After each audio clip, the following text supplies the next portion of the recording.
Your children do not belong to you.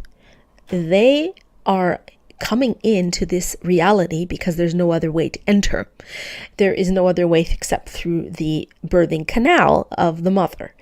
Otherwise, eventually, when they find other ways to manifest in this reality, they probably will.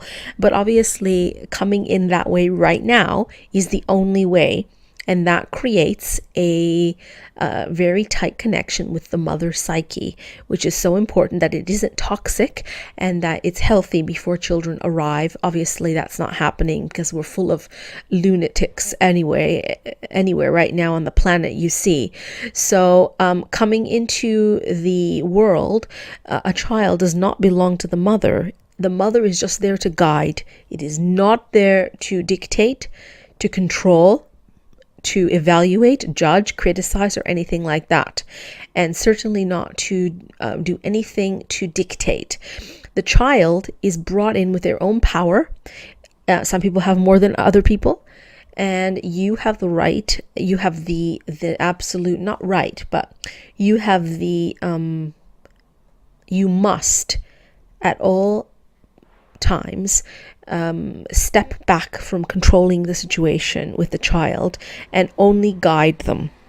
This is why this is a very hard thing to do, but it is important that children feel autonomous. That means that not wanting to go to school is viable for them. And if they don't want to, fine. If they do want to, fine.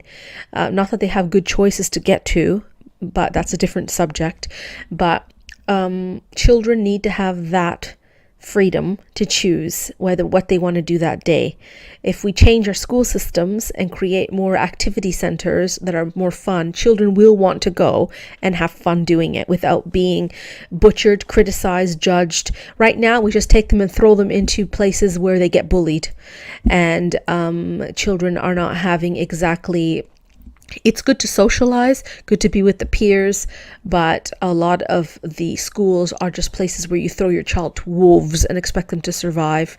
That's not a place for children to develop, to survive, to have to survive. Why don't you just throw them into the forest if that was the case? So it really is a kind of new way of thinking. So once the child is born, you do have responsibility to guide it, but that is really all you need to do and all you're meant to do. You're not meant to be taking over and living your life through that child and depending on it. And this is what's happening on the planet, where women are living through their children because they can't. So you're substituting your child for something that's missing in your life, or have expectations that are absolutely ridiculous, and you don't honor that consciousness that came up and is trying to find its way. That is not your job to control any of that. It is the child who has its own gifts to the world, and you have to be able to honor that. It's different if you are having children out of lack of desire, and if you're having children just breeding because you have an itch. I've mentioned this in other videos before about children, and about energy. So if you are having children just because you're breeding like an animal, don't expect that child to have much energy and to be producing extremely beautiful art or anything like that, depending on how it was produced, because children also have intentions behind them.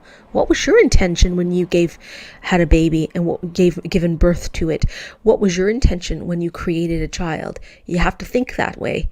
And male creations are children. Women dream, men create. Okay, and then it manifests through the woman.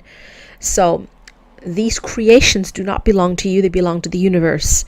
And as people's lives belong to the universe, you're just as caregivers, just like anything else, just like with pets and other animals as well, where we do not give birth to them, but we honor them for the beings that they are. Well, with children, you need to hold them in higher esteem because they're human beings and they're coming from you. And obviously that isn't what's happening around the world. We have too many expectations and turning children into miserable piles of, you know what, saying that some children are fantastically delightful because the mums and dads are really, really good. You can tell children with good energy, and certainly they don't belong in the public school system. They belong in better places than that.